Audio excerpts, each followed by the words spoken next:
Alhamdulillah. Innal hamdalillah nahmaduhu wa nasta'inuhu wa nastaghfiruh. Wa na'udzu billahi min shururi anfusina wa min sayyiati a'malina. May yahdihillahu fala mudilla lahu wa may yudlil fala hadiya lahu.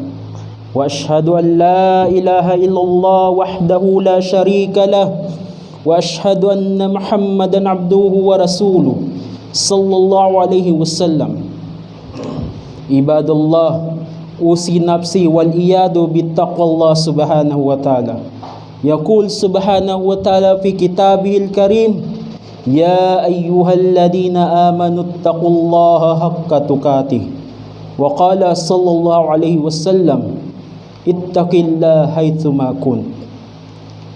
Mga kapatid ko sa pananampalatayang Islam, ang pinakamainam na kauna-unahan na dapat na mabigkas natin sa mabiyayang araw na ito, na dapat nating masabi sa araw na ito, ay ang pagpapasalamat at pagpupuri sa Allah subhanahu wa ta'ala. Bakit sa anong kadahilanan kailangan natin pasalamatan ng Allah subhanahu wa ta'ala sa mabiyayang araw na ito? Isipin nyo mga kapatid ko sa pananampalatayang Islam, nung dumating ang araw ng Jumaa ngayong araw, ay naligo ka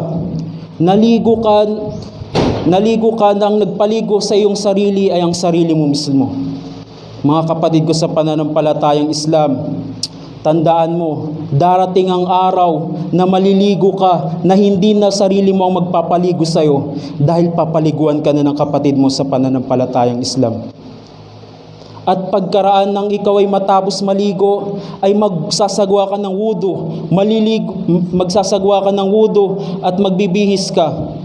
Kapatid ko sa pananampalatayang Islam, magsasagawa ka ng wudu at magbibihis ka na ang sarili mo mismo ang magbibihis at magsasagawa ng wudu para sa iyo.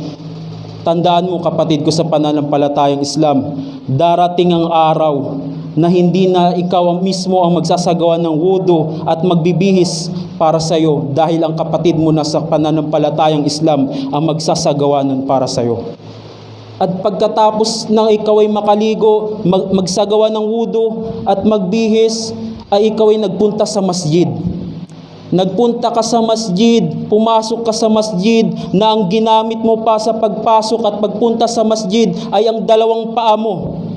Kapatid ko sa pananampalatayang Islam, tandaan mo, darating ang araw, balang araw, na hindi na ikaw ang papasok sa masjid, hindi na dalawang paa mo ang gagamitin mo sa pagpasok mo sa masjid, dahil bubuhatin ka na ng mga kapatid mo sa pananampalatayang Islam. Mga kapatid ko sa Islam, pagkatapos mong ikaw ay maligo, magsagawa ng wudu at magbihis at pumasok sa loob ng masjid, at pagkapasok mo sa loob ng masjid ay ikaw ay magsasagawa ng sala. Magsasagawa ka ng sala na ikaw mismo ang magsasagawa ng sala. Kapatid ko sa pananampalatayang Islam, tandaan mo, darating ang araw na papasok ka sa masjid na hindi na ikaw ang magsasagawa ng sala, dahil ikaw na ang sasagawaan ng sala, salatul janazah, mga kapatid ko sa Islam. At yan ang dahilan kung bakit kailangan natin purihin, pasalamatan ng Allah subhanahu wa ta'ala sa mabiyayang araw na ito, dahil binigyan niya pa tayo ng pagkakataon sa kapahintulutan niya na umabot pa tayo sa mabiyayang araw na ito. Mga kapatid ko sa pananampalatayang Islam, ngayong araw ng Jumaa, ngayong mabiyayang araw, ang nais kong talakayin o maging paksa sa inyo upang ating pag-usapan, upang ibahagi para sa inyo o magbigay ng paalala ngayong araw, ay tungkol sa isang bagay na napakasimple lang, ngunit napakaliit kung ituring, napakaliit kung bigyan ng halaga ng ating mga kapatid nating Muslim. Hindi nila masyadong binibigyan ng halaga, ngunit hindi nila alam, napakalaking kasalanan pala kung ating itong iiwanan o iiwasan, mga kapatid ko sa pananampalatayang Islam. May hadith ang Rasulullah sallallahu alaihi wasallam. Sinabi niya, qala Rasulullah sallallahu alaihi wasallam, yunsabu yawmul qiyamah ta'tal arsh, malabiru alaihim rijal, wujuhu min nur wa libasuhu min nur laysa bil malaika wa laysa bis syuhada wa laysa bil anbiya walakin nahar yagbitul anbiya was syuhada. Sinabi ng Rasulullah sallallahu alaihi wasallam, tatawagin, iipunin ng Allah subhanahu wa ta'ala sa arsh, sa ilalim ng trono ng Allah subhanahu wa ta'ala. Ano ang palatandaan ng mga grupo ng mga taong ito? Ang mga grupo ng mga tao na ito, sabi ng Rasulullah sallallahu alaihi wasallam, ang kanilang mukha ay nagliliwanag, ang kanilang kasuotan, ang kanilang mga damit ay nagliliwanag. Hindi sila mga malaika, hindi rin sila mga nabi o propeta, hindi rin sila mga taong nasyahid. Ngunit yung mga nabi, yung mga propeta ay humihiling sa Allah, nagdudua sila sa Allah na mapabilang o mapasama sila sa mga grupo ng mga taong ito.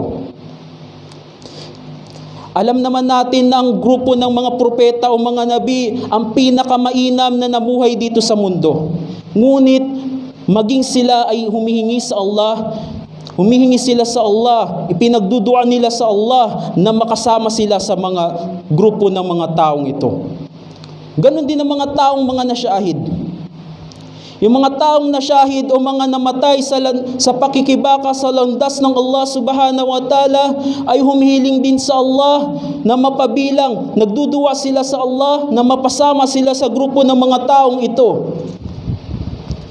At alam naman natin ang mga taong nasyahid ay ang mga taong pangkat ng mga tao, mga grupo ng mga tao na namuhay, na pinakamainam na namuhay sumunod pagkatapos ng mga propeta. Sila ang mga sumunod o grupo ng mga tao na mainam, pumapangalawa sila sa mga nabi.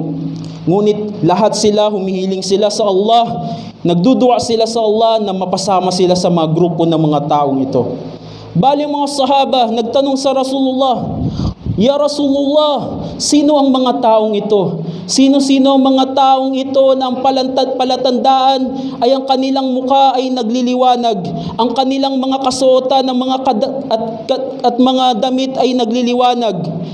Hindi sila mga malaika, hindi sila mga anghel, hindi rin sila mga propeta o nabi, hindi rin sila mga taong nasyahid, ngunit hinihiling ng mga propeta at mga taong nasyahid na mapasama sila sa mga grupo ng mga taong ito. Ya Rasulullah, sabihin niyo sa amin, sino ang mga pangkat ng mga taong ito? Bali sabi ng Rasulullah sallallahu alaihi wasallam, rajulani tahabba fillah ijtama'a alayhi wa tafarraqa alayhi. Sabi ng Rasulullah sallallahu alaihi wasallam, ang mga taong ito ay sila yung nagkaroon ng pakikipagkaibigan, pakikipagkapatiran at pagmamahalan sa isa't isa sa landas ng Allah subhanahu wa ta'ala. At nagmahalan sila sa Allah, para sa Allah subhanahu wa ta'ala, at naghiwalay-hiwalay din sila para sa Allah subhanahu wa ta'ala. Mga kapatid ko sa pananampalatayang Islam, ibig sabihin napakalaking gantimpala pala ang pagkakapatiran at pagkakaroon ng pakikipagkaibigan para sa Allah subhanahu wa ta'ala. Dahil ultimo ang mga nabi, ultimo ang mga propeta at ang mga pangkat ng mga taong nasyahid ay humihiling sa Allah na mapabilang, mapasama sila sa mga taong ito. Kaya mga kapatid ko sa pananampalatayang Islam, anong makakapigil sa atin na magkaroon ng pakikipagkaibigan, pagkakapatiran at pagmamahalan para sa Allah subhanahu wa ta'ala kung ganun kalaki ang gantimpala na ating matatamo? Anong makakapigil sa atin upang iwasan natin ang pakikipag-away, ang pagkakaroon ng tampuhan, ang pagkakaroon ng gulo at pagkakaroon ng hindi pagkakaunawaan sa pagitan natin at ng mga kapatid natin sa ating pananampalatayang Islam? Anong makakapigil sa atin kung makukuha natin ang hinihiling ng mga propeta, ng mga nabi, ng mga taong nasyahid at sa paraang yun, makukuha natin mang hiniling nila sa anong paraan? Sa paggawa ng pagkakapatiran, pagmamahalan para sa Allah subhanahu wa ta'ala. Mga kapatid ko sa pananampalatayang Islam, sapagkat may mga kapatid tayo sa pananampalatayang Islam, nakakalungkot man isipin, may mga kapatid tayo na kahit magkapatid sila, iisa lang kanilang pinagmulan, iisa lang kanilang magulang, nagkaroon lang sila ng konting alitan o away, humantong na sa pagkakataon na hindi na sila nagpansinan, hindi na sila nag-usap, nag-away na sila sa mahabang panahon. Waliyadu billah.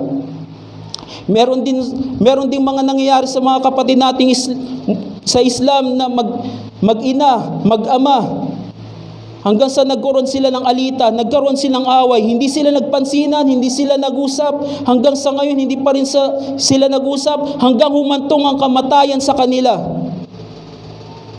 Humantong ang kamatayan sa kanila na hindi man lang nag-uusap, namatay yung nanay o kaya yung tatay namatay, na hindi man lang nakahingi ng kapatawaran yung kanyang anak, at hindi man lang nagpatawad yung magulang sa kanyang anak. Meron ding mga mag-asawa sa mga kapatid natin sa pananampalatayang Islam na naghiwalay, nag-away, naghiwalay, hanggang sa mahabang panahon na hindi na sila nag-usap. At maging ang kanilang mga magulang at mga biyenan ay naputol ang pagkakapatiran. Waliyadu billah, ito ang dapat natin iwasan, mga kapatid ko, sa pananampalatayang Islam. Ano sabi ng Rasulullah sallallahu alaihi wasallam? Sabi ng Rasulullah, la yahillu li muslimin ay yajura akahu fawqa 3 ayyam. Sabi ng Rasulullah, hindi maaari, hindi pinahintulutan sa mga Muslim, sa mga tunay na mu'min, na kapag meron siyang kapatid na hindi niya napagkasunduan, na nagkaroon siya ng away rito, at umabot sa 3 araw na hindi sila nagkabati o hindi sila nagkausap, at sa sinabi ng Rasulullah sallallahu alaihi wasallam, kung sino man ang gagawa ng ganung bagay, ang iwanan niyang kanyang kapatid, iwanan niyang kanyang kaibigan, kanyang kamag-anak, kanyang kapitbahay, at o maging sino man yan, sa loob ng 3 araw na hindi sila nagkasundo, hindi sila nag-usap para magbati, ano sabi ng Rasulullah? La yadkhulul jannah, hindi daw makakapasok sa paraiso. Ibig sabihin, makakapasok sa impyerno, sabi ng Rasulullah sallallahu alaihi wasallam. Mga kapatid ko sa pananampalatayang Islam, sa panahon natin ngayon, hindi lang 3 araw. Hindi lang 3 araw. Minsan umaabot pa ng ilang taon, 2 taon, 5 taon. May mga kapatid tayong ganito, may mga kapatid tayo sa pananampalatayang Islam na konting away lang, umabot na sa punto nagpatayan na sila. Umabot na sa punto na nagbarila na sila, nagkaroon na ng grudge o rido sa pagitan nila. At ang masama pa noon, hanggang sa nagkaroon sila ng mga anak, nagkaroon sila ng mga apo, ay patuloy pa rin ang kanilang away. Hindi pa rin naayos ang problema nila. Hindi pa rin nasolusyonan ang problema ng pamilya nila. At ano pang masaklap, nadamay ang mga inosente sa kanilang gulo.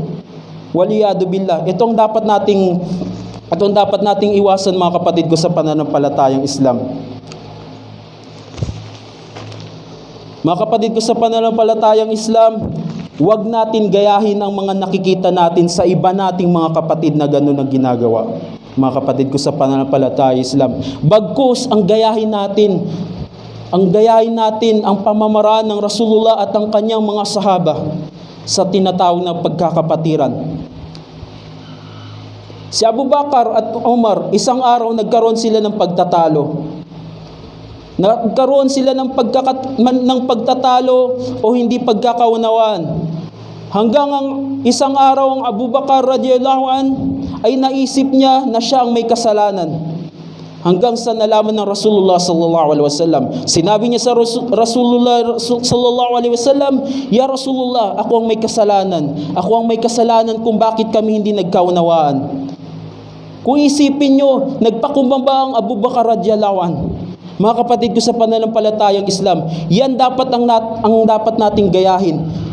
Dahil sa panahon natin ngayon, may iba tayong mga kapatid na kapag nagkaroon tayo ng tampuhan o away sa ating mga kaibigan o sa ating mga kapatid sa pananampalatayang Islam, ay sinisisi pa natin sila. Kapag nagsusumbong tayo, binibida pa natin ating sarili at sinisisi natin ang ating kapatid na nakaaway. Pero ang mga sahaba, hindi ganun na kanilang paraan. Hanggang Abu Bakar radhiyallahu an, sinabi niya sa Rasulullah, "Ya Rasulullah, ako ang may kasalanan." At ganun din ang Umar radhiyallahu an. Naisip niya sa kanyang sarili na siya ang may kasalanan. Nakita niyo yung pagpapakumbaba nila? Pagpapakumbaba ng mga sahaba. Kapag sila may alitan o may away, hindi na umanto, hindi nila pinuputol yung pagkakapatiran. Nananatili pa rin ang pagkakapatiran. Lumilipas lang ang ilang sandali, nagkakaayos na sila. Kaya ang Umar radhiyallahu an, nakapagsalita siya, ang sabi niya, "Idha sayyim fi ayyi waqti mada hatta la aftar. Idha sallu fil layl la'anam wa'ati kullu tharawati litas-sadaqa fi sabilillah idha lam yakun la akhihu fillah."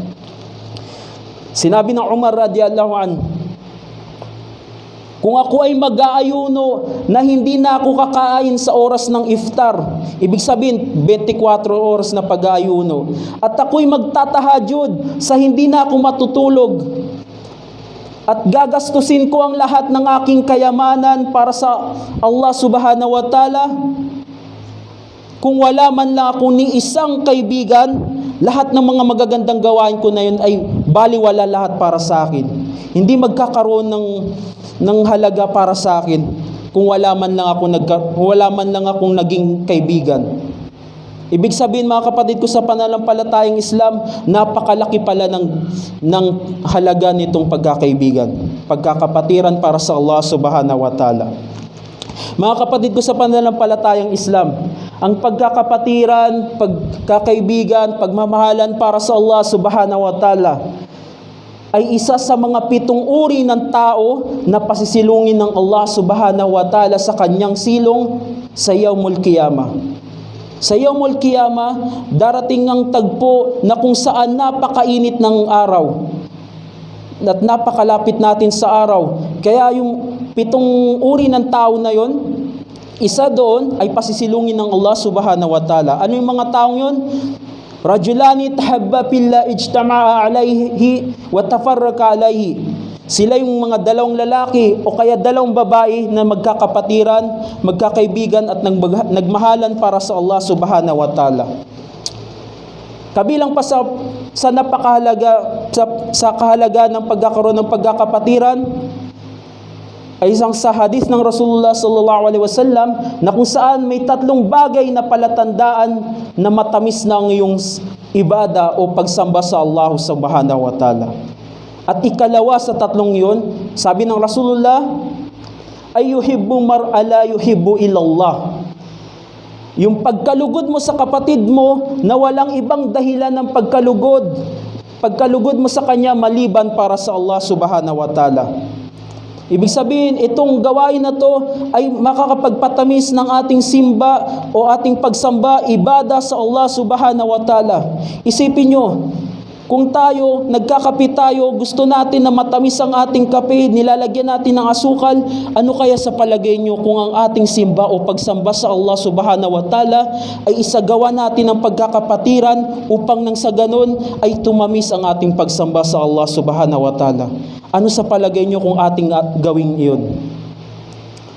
Bukod doon, sinabi pa ng Rasulullah sallallahu alaihi wasallam, man akhaha fillah, kung sino man ang naging magkaibigan para sa Allah subhanahu wa ta'ala, ay itataas ang kanilang katayuan fis samawati wal ard, kagaya ng pagitan ng langit at lupa. Ganun kataas ang magiging katayuan ang ibibigay ng Allah subhanahu wa ta'ala para sa dalawang tao o higit pa na nagmahalan o nagkaroon ng pagkakapatiran para sa isa't isa sa landas ng Allah subhanahu wa ta'ala. Mga kapatid ko sa pananampalatayang Islam, iilan lamang yan sa kahalaga ng pagkakapatiran.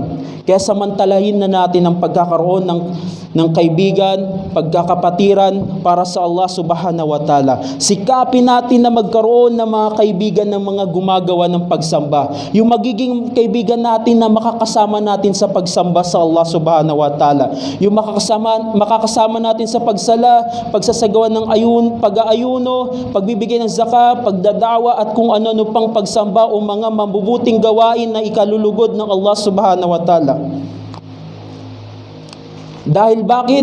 Dahil yung mga kaibigan natin na nakasama natin sa paggawa ng pagsamba sa Allah subhanahu wa ta'ala ay sa kabilang buhay ay matutulungan natin ang isa't isa. Matutulungan ninyo ang isa't isa. Paano?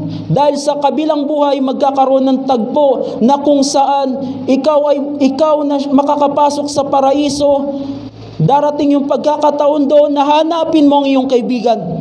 Hanapin mo yung kaibigan. Sasabihin mo sa Allah subhanahu wa ta'ala, Ya Allah, nasaan yung kapatid namin? Nasaan yung kaibigan namin doon sa dunya? Nakasama natin sa pagsasala, pagsasagawa ng sala, pag-ayuno at pagsasagawa ng da'wa. Nasaan sila? Ya Allah, nasaan si Umar? Ya Allah, nasaan yung kaibigan namin? Nasaan si Yasir? Hanapin nyo sila sa kabilang buhay. At anong sasabihin ng Allah subhanahu wa ta'ala? Sasabihin ng Allah subhanahu wa ta'ala sa iyo, sasabihin ng Allah subhanahu wa ta'ala sa iyo, pumunta ka doon sa impyerno dahil nandun ang iyong kaibigan at kaya mo silang tulungan, kaya nyo silang dalhin sa paraiso kung sila ay may totoong takot sa Allah subhanahu wa ta'ala. Ibig sabihin, kung ikaw ay may kaibigan, kung sino man sa inyo nakapasok sa impyerno at meron kayong kaibigan na kasama nyo sa pagsamba sa Allah subhanahu wa ta'ala dito sa mundo, ay matutulungan nyo ang isa't isa. Ganyan ang kahalaga ng pagkakapatiran. Kaya sikapin natin na magkaroon tayo ng mga kaibigan, mga pagkakapatiran para sa Allah subhanahu wa ta'ala na makakasama natin sa pagsasagawa ng pagsamba sa Allah subhanahu wa ta'ala. At meron pang mga pagkakaibigan na hindi para sa Allah subhanahu wa ta'ala ang kanilang pagsasamahan. Hindi pagsimba sa Allah subhanahu wa ta'ala ang kanilang pagsasamahan, bagkus ay paggawa pa ng mga kasalanan. Ang kanilang samahan, pagkakaibigan ay para sa pagsuway sa Allah subhanahu wa ta'ala. Kung may kaibigan kang ganun, mga kapatid ko sa pananampalatayang Islam, tandaan nyo, sa kabilang buhay ay magiging mortal na kaaway mo siya. Kahit kasama mo pa yan matulog, katabi mo pa yan matulog, kasama mo pa yan kumain, kasama mo pa yan sa trabaho, o kahit matalik pa kayo na magkaibigan, kung ang pagsasamahan nyo ay hindi para sa Allah subhanahu wa ta'ala, bagkus sumusuway pa kayo sa utos ng Allah subhanahu wa ta'ala, tandaan mo, sa kabilang buhay magiging mortal na kaaway mo siya. Paano? Dahil sa kabilang buhay, sisisihin ka niya. Sisisihin ka niya dahil hindi siya nakagawa ng pagsamba. Sasabihin niya sa Allah subhanahu wa ta'ala, Ya Allah, kung hindi lang naman dahil kay Umar, makapag-ayuno ako. Kung hindi lang naman dahil kay Yasir, makapagsala ako. Pero inimbitahan niya ako na dumalo kami sa ganito. Imbis na kami magsagawa ng sala, ay nagkaroon pa kami ng kasiyahan. Waliyadu billah. Yang kaibigan mo na yan, na kahit kasama mo pa sa pagtulog o katabi mo pa sa pagtulog, ay magiging mortal na kaaway mo sa kabilang buhay. Mga kapatid ko sa pananampalatayang Islam. Mga kapatid ko sa pananampalatayang Islam, ang pagkakapatiran ay hindi dapat baliwalain. Bagkus atin dapat pahalagaan sa buhay. Sapagkat halimbawa may nasalubong ka na iyong kapatid sa pananampalatayang Islam at nang iyong sinalubong, binati mo siya ng salam, nagsalam ka sa kanya, kinumusta mo ang kanyang kalagayan, sa puntong yun, pinatawad ka ng Allah subhanahu wa ta'ala. Pinatawad ang iyong kasalanan. Sabi ng Rasulullah sallallahu alaihi wasallam, kung sino man ang dalawang Muslim o magkapatid sa Islam, ang nagsalubong, nagbati ng salam sa isa't isa, kinumusta nilang isa't isa, o kaya niyakap nilang isa't isa, sinabi ng Rasulullah, gafarat dhunubo. Pinatawad ng Allah subhanahu wa ta'ala ang mga kasalanan nila.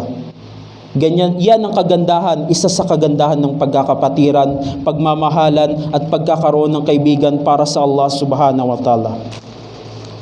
Mga kapatid ko sa Islam, isa pa sa sinabi ng Rasulullah sallallahu alaihi wasallam, sinabi niya, la yu'minu ahadukum hatta yuhibbal akhihi.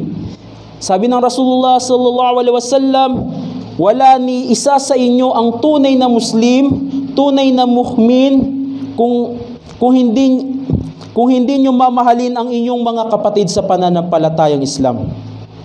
Ibig sabihin, napakahalagang bagay na ito. Hindi masasabi na ikaw ay tunay na Muslim o tunay na mananampalataya kung wala sa iyo ang pagkakapatiran. Sinabi ni Rasulullah sallallahu alaihi wasallam, ang pagkakapatiran ay isa sa pinakamalakas na kapit ng iman. Ito ang dahilan kung bakit nagkakaroon ng malakas na pananampalataya. Ito ang dahilan kung bakit nagkakaroon ng malakas ng iman. Kaya mga kapatid ko sa pananampalatayang Islam, wag na wag natin iwanan, wag na wag natin iwasan ang pagkakapatiran, pagmamahalan, at pagkakaroon ng kaibigan para sa Allah subhanahu wa ta'ala. Dahil isa rin ito sa susi upang magkaroon ng kaayusan sa ating lugar. Bali, ang pinakahuli na dito mga kapatid ko sa pananampalatayang Islam ay ang pagpapaalala mula sa aking sarili hanggang sa inyo mga kapatid ko sa pananampalatayang Islam na kapag meron tayong mga kaibigan o mga kapitbahay o kahit sino pa yan na meron tayong kaalitan, ay ating sikapin na magkaroon tayo ng humingi na tayo ng kapatawaran sa kanila. O kaya tayo ay magpatawad sa kanila.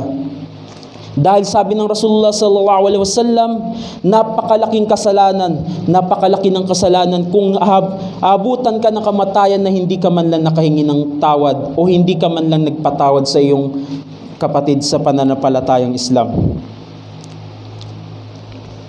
Mga kapatid ko sa pananampalatayang Islam, hindi basihan o hindi dalil na saka lang tayo hingi ng tawad o saka lang tayo magpapatawad ay kung mamamatay na ang tao o kung aabot pa ang buwan ng Ramadan. Hindi yun basihan.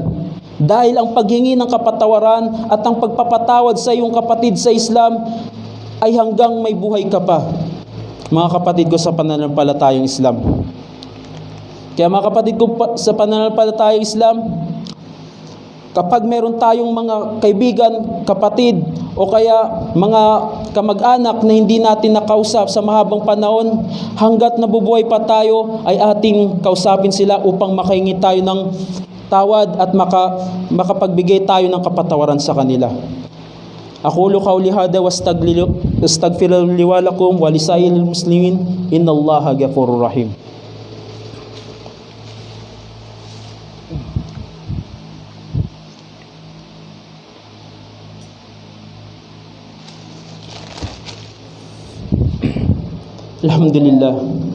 Alhamdulillah wassalatu wassalamu rasulillah wa ala alihi wassahbihi ajma'in, amma ba'd.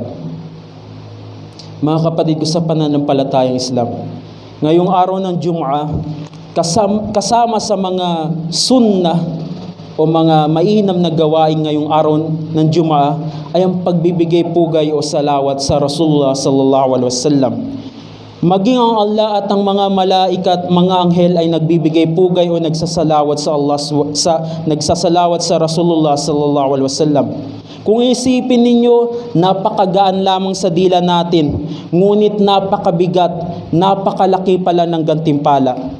Bawat isang salawat o pagbibigay pugay sa Rasulullah ay ibabalik sa atin ng Allah subhanahu wa ta'ala ng 10 ulit. Yun ang pinakasimpleng salawat o pagbibigay pugay sa Rasulullah sallallahu alaihi wasallam, ang pagbibigkas ng sallallahu alaihi wasallam sa tuwing babanggitin o maririnig natin ang pangalan ng Rasulullah sallallahu alaihi wasallam. Sinabi ng Rasulullah sallallahu alaihi wasallam, al-bakhilul ladhi man dhukkirtu indahu falam yusalli alaiha. Ang pinakamaramot daw, ang pinakakuripot daw na tao ay yung tao na kapag marinig niya ang pangalan o mabanggit niya ang pangalan ng Rasulullah sallallahu alaihi wasallam ay hindi man lang siya nagbibigay pugay o hindi man lang siya nagsasalawat sa kanya. Kung isipin niyo mga kapatid ko sa pananampalatayang Islam, dila lang ang gagamitin natin, bibig lang ang gagamitin natin, hindi na tayo magbabayad, pero napakalaking gantimpala. Kaya mga kapatid ko sa pananampalatayang Islam, ugaliin natin sa tuwing babanggitin, masasabi natin ang pangalan ng Rasulullah o kaya maririnig natin ang pangalan ng Rasulullah sallallahu alaihi wasallam ay bigkasin natin o magbigay salawat tayo sa kanya. Dahil katotohanan ang Allah subhanahu wa ta'ala at kanyang mga anghel ay nagbigay pugay sa Rasulullah sallallahu alaihi wasallam. Sinabi niya sa Quran, "Inna Allaha wa malaikatahu yusallu 'alan nabi, ya ayyuhalladhina amanu sallu 'alaihi wa sallimu taslima." Allahumma salli ala Muhammad wa ala